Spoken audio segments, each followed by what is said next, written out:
Well, let's get started. We're coming down to the wire, and I thank those of you who braved the entire day. The committee had no choice, but the rest of you had some semblance of individual choice about this. So, thanks to the brave souls who've stayed with us during a fairly intensive day. We are coming down to the wire. We have 2 more presentations to go before the committee goes into closed session, and hopefully is then able to distill some of this information.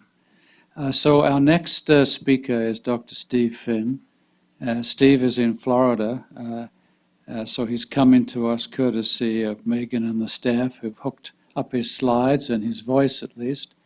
And Dr. Fihn is at the University of Washington under normal circumstances, and also at the VA.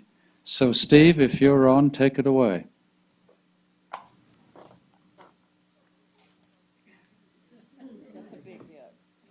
He was on because I heard him. Yeah, I was muted. Sorry, can you hear me now? Hello, Malcolm? Yes, Steve, we're all here waiting with bated breath. Okay, good. So you can hear me, correct? Yeah, you're loud and clear. Continue. Okay, good. I was going to, first of all, express my gratitude to the committee for this invitation, and to you, Malcolm. Second, to apologize. I'm at a gigantic meeting in Florida with literally 10,000 people, and finding a quiet spot was challenging. I hope there's not a lot of background noise. If there is, let me know, although there's not a lot I can do to reduce it. And third, just to confirm, I believe we have at this point about 55 minutes for presentation and discussion. Is that correct? That's correct, Steve. Okay, so I'm not going to take most of that time. I'm going to try and minimize the presentation and try and get done at least within 20 to 25 minutes with the presentation. And so I'm going to talk about 4 basic things, provide a brief overview of VA. I think most of you probably are familiar with it, and the VA's recent initiative to develop a patient-centered medical home, which is termed Patient-Aligned Care Teams, or PACT, to talk about a return on investment analysis that we conducted a couple of years ago and is being redone as we speak, to talk about our efforts to assess how effectively the implementation of PACT has been with an index that we've developed called Pi-Square, and then to present what is quite off the press is a recent synthesis of the literature that's been published by VA so far on the PACT initiative to try and get some overarching conclusions about where opportunities for improvement are. So again, if most of you may know this, but just to put some context to it, the VA probably, although with consolidation in the healthcare system, it's difficult to know if that's still true, but we used to call ourselves the largest health system in the U.S. That's clearly no longer true, but we may still be the largest integrated healthcare system if you don't include, say, Kaiser as one entity. We serve well over 5 million primary care patients annually. We have about 160 medical centers and about 800 community sites of care, totaling thus nearly 1,000 sites where we provide direct patient care. For the moment, we're divided into 22 VISNs, or the Veteran Integrated Service Networks, although it's not clear this structure will continue, but that's for another day. So I think before we talk about the sort of PACT initiative, it's somewhat instructive to review some of the features of primary care in VA, which are unique, I think, to some very large healthcare systems. So before we undertook the PACT initiative, which was started in 2010. The VA already had a pretty strong substrate related to primary care. I mean, we already had a strong quality improvement program, which had been established in the mid-90s by Ken Kaiser and bolstered quite a bit along the way. We'd already deployed a number of electronic tools, such as secure messaging, electronic consults for referrals, performance reporting as part of quality improvement, electronic consults, telehealth, many others. We had rudimentary population health tools, lots of disease registries. We had pretty robust health IT, as you know, with a advanced electronic health record, again deployed in the mid-90s. We even had deployed some predictive modeling, which we could talk about to identify our highest risk patients. We had a salaried medical staff. We had, and jumping down, we had already some practice redesign. We had pretty good continuity and a modest telephone care program. So if you step back and say, look, for example, at the recognition criteria for patient-centered medical homes that, say, NCQA would put out, most of our practices were already starting at a level 1, perhaps some close to level 2 certification for patient-centered out of 3 levels. Certification for being patient-centered medical homes. So unlike some of the practices that you read about, for instance, a recent article in the JAMA by Rachel Warner, who happens to be one of our PACT investigators, that we're talking about the failure of the patient-centered medical homes in western Pennsylvania, or eastern Pennsylvania, excuse me. Most of them failed just trying to put into place the kinds of resources, basic resources you needed to do it. And we had already in place, and some quite mature, many of the resources which are considered requisite to even host a patient-centered medical home. As you know, our patient population is socioeconomically disadvantaged, lots of mental health problems, and we are essentially a globally funded system. So when we established the PACT initiative, it looks something like this. We have a basic kernel to the PACT team, which is the teamlet, which consists of 3 individuals, a provider, which for the most part is a physician, but could be a nurse practitioner, in some cases a physician's assistant, an RN care manager, and a clinical associate, a clerk, but often shared across multiple teams. And each teamlet is expected to care for, on a risk-adjusted basis, about 1,200 patients. Wrapped around that teamlet are a variety of other team members, such as pharmacists, social service, nutritionists, case managers, behavioral health, which is actually well integrated in most places. And at the facility level, there is, program managers for PACT, a health behavior coordinator of at least 1 FTE, a coordinator for the secure messaging and the portal, which is called My Healthy Vet. And so this is the basic structure of PACT. And in that diagram, you can see that when we look at the satisfaction of providers, and we'll circle back to this, that being on a fully staffed team was, highly associated with higher provider satisfaction than being on an inadequately resourced team. So the goals here were better care in terms of access, coordination, and continuity, happier patients, if you will, and a correlate of that, happier staff, better health, lower utilization, and costs that would be at least cost neutral or perhaps positive. So if you look at the trends in workload since 2010, so over the last 4 years, you can see several important trends. You can see that encounters have risen dramatically, but if you see they're being driven largely by telephone workload and by secure messages. And those are what we call inbound, outbound pairs. So that's a message from a patient or a provider that has a response. The number of patients enrolled in PACT has increased modestly by 10%, but the enrollment into our virtual modes of care are up dramatically, and the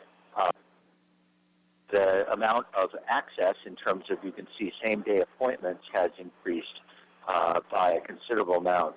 At the bottom, in terms of the pie diagrams, you can see that we've gone from workload that was almost exclusively face-to-face to now about half the workload being face-to-face. Now, I should say that a lot of this, and I'm a primary care provider myself, was better record keeping. Many of us were doing a lot of telephone work prior to PACT, and it just wasn't being captured or recorded. So there is some distortion here just based on better capture of workload. But I think the trends clearly are not fully explained by simply better accounting. So one of the questions we were asked as we were a couple years into this by the secretary was, a pretty blunt question. He actually said to us, I being the secretary and representing the department, $1 billion on this. What do we get? Which is, I think, from a taxpayer perspective and a public service perspective, a sensible question to ask, though far from an easy one to answer. And particularly difficult because this was not a randomized trial. You may question the wisdom with which the VA or the hubris or the sort of cavalier way in which VA decided to launch what was arguably the most complicated change in the organization of primary care at 1,000 sites of care simultaneously. But that's what we did. So it's not a randomized trial. As you know, secular trends in care are extremely strong. So simply doing a simple before and after evaluation was likely to be distorted. For example, we know that admission rates and death rates in hospitals have been declining steadily for a decade. So we undertook a fairly sophisticated and complex time series analysis. And actually what you'll see, I'll show you some of the results, assessed for every one of the outcomes we were looking at, the facility level measure for every quarter beginning in fiscal year 2003, the beginning of our fiscal year, which is October 1st, through the fourth quarter of fiscal year 2012. And I'll show you how we modeled that. We then estimated a VA-wide time trend using those data, and then tried to model the effect of what introducing PACT was, adjusting for a variety of factors, including health risk, local unemployment rates, which we published separately, turn out to be a good measure of local economy and have a lot to do with where people seek their care, and the number of primary care patients at a given facility. And we modeled the baseline what we expected projected out would have been with and without PACT, and then the difference between those two estimates represented the potential positive or negative change with and without PACT, and we discounted at 4% per year. So what does that look like? So here's an example of one of the outcomes. This is hospitalizations for ambulatory care sensitive conditions for veterans under 65. And you can see in the black line, the sawtooth black line, are what, I don't know why this is automatically going here. I don't want it to do that, sorry. I don't want to find that. What actually happened. In the dotted blue line, that was our models. And you can see that the model closely tracks the actual over a period now. Remember, that's almost 10 years. And the sawtooth, of course, anyone who's looked at admissions knows there's bumps in admissions during flu season, so that accounts for the irregularity. Sorry, this is doing this on its own. And then we then said, well, if we were to carry out, project out what the hospitalizations would have been based upon that model for all the years prior to 2010, where would that be? And compare that to that black line that's actual. And that difference, in this case for ambulatory care sensitive hospitalizations, was 4.2% less, we think, that could potentially be attributed to PACT, or in other words, avoided. These are the various outcomes that we looked at, and the ones with arrows are the ones that we found a statistically significant effect: primary care, specialty, and hospitalizations for ambulatory care sensitive conditions. And what's interesting is that primary care visits went down. We attribute that to why this is continuing to go. Went down. Specialty mental health also went down. We think that was because of the integration of mental health, and they just weren't being referred. These mental health problems were just being managed within the primary care setting. And as I said, hospitalizations. None of these differences were really big. And again, these were just in 2012. We've made some other observations, and we're in the process of redoing this now. But looking at this, and I won't go through it in detail, you can look at this later. What we basically said, by 2012, there was a net discount cash flow at 2012 of about $15 million. That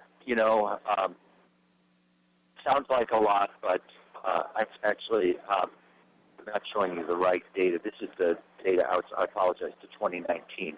I can just say there was a negative of about, I think, $70 or $80 million at 2012 when we looked at it. In our total budget is over $50 billion. It's a small number in VA terms, and pretty close to break even, which I think is fine, given the fact that we believe the model of care was improved, that we didn't cost us a whole lot to improve it. Probably should be viewed fairly positively, but the changes we saw were far from dramatic. And if we projected them out to 2019, you can see we started to get a positive cash flow. So across the life of the program for 10 years, we projected about $1 billion, a little more, in positive return on our investment. So, some modest improvements, but again, this did not take into account any health benefits or any monetized benefits to patient experience. These were just based on those earlier observations we had in terms of visits and hospitalizations. And again, these have, like any complex econometric analysis, there are lots of assumptions, and we can't really say, but it wasn't a dramatically expensive in relation to what baseline costs would have been, and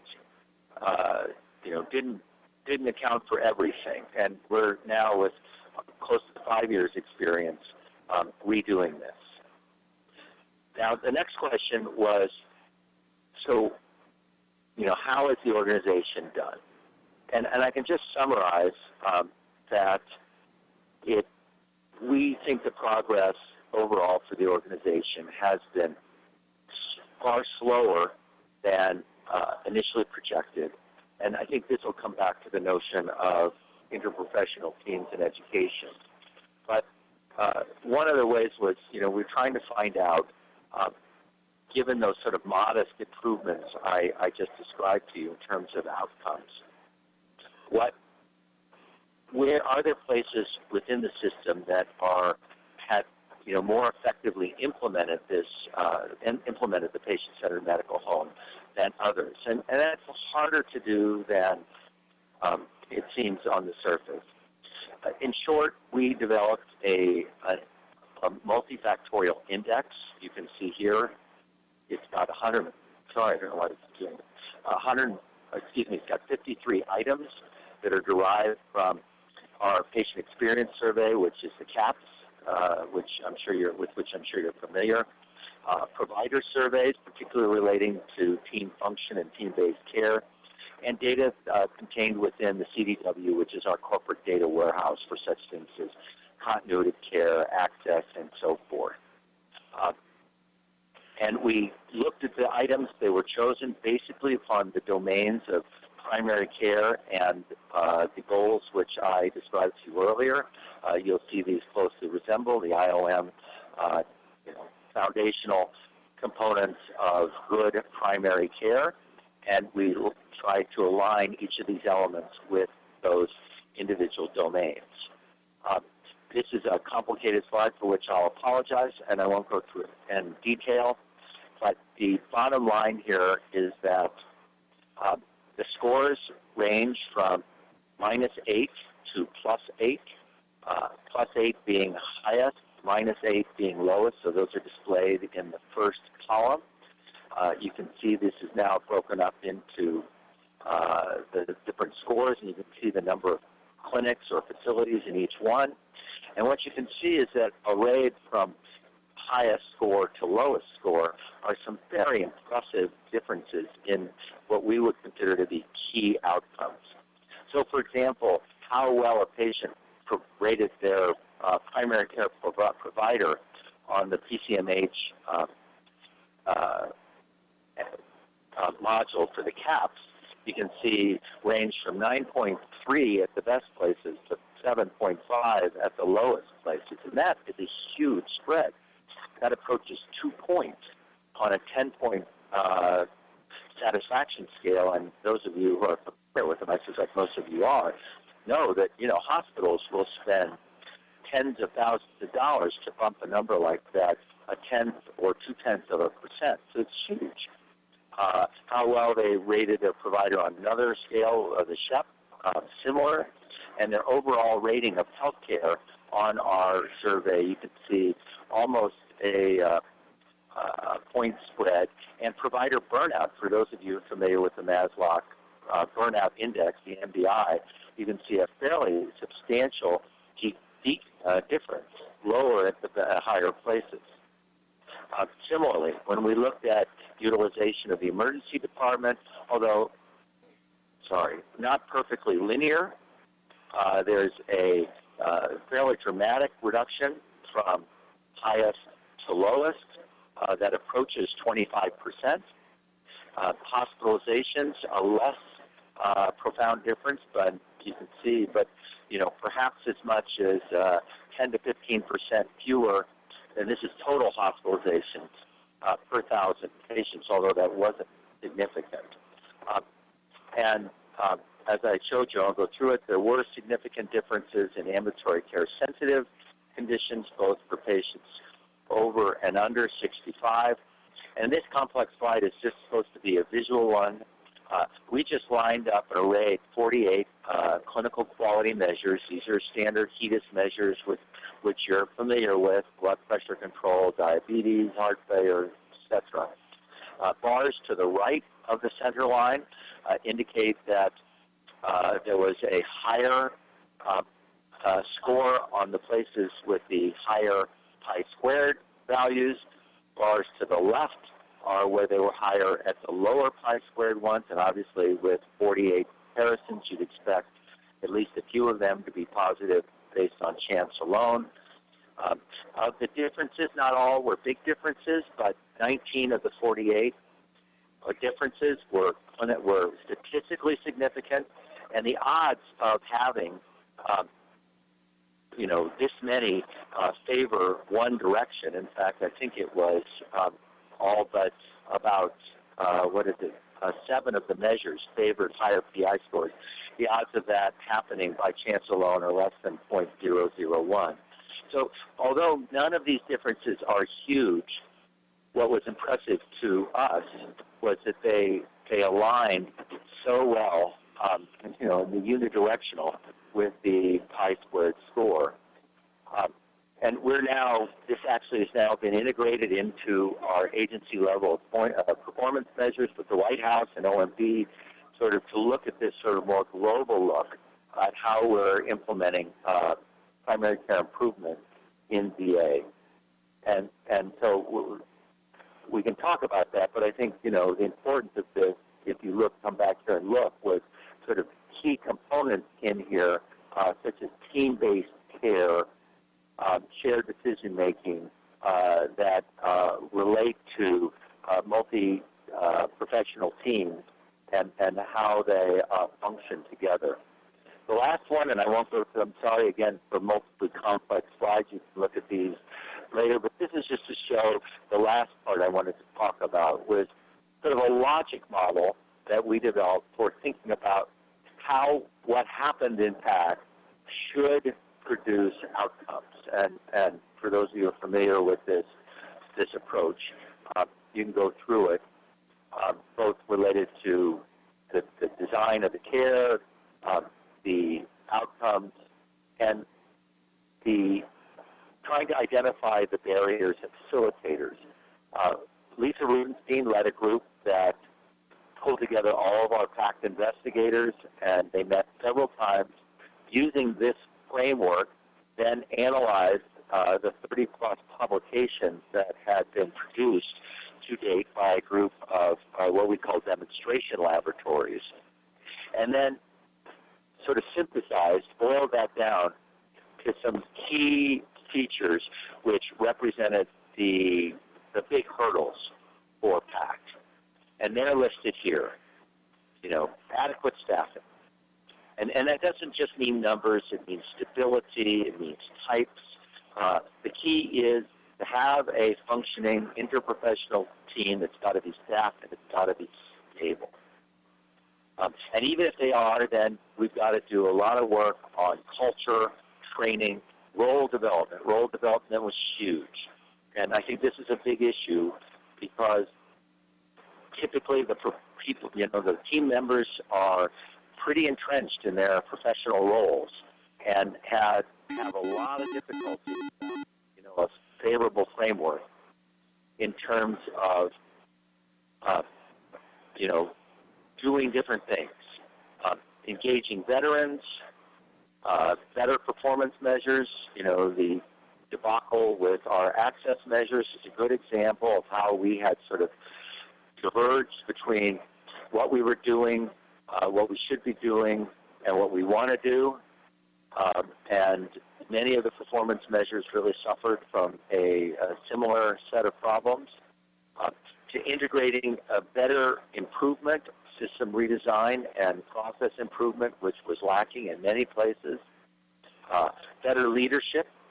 Leadership is absolutely key, and better and more attention, even more than we already do, which is a lot, to dealing with mental health issues, which seem at the core of many of the problems, both on the traditional medical side as well as, the more recognizable mental health side of the problems with which patients present and manage. And this is by no means exhaustive, but represent sort of at least a large part of the hurdles that are necessary. And I would just say, missing from this are things like IT,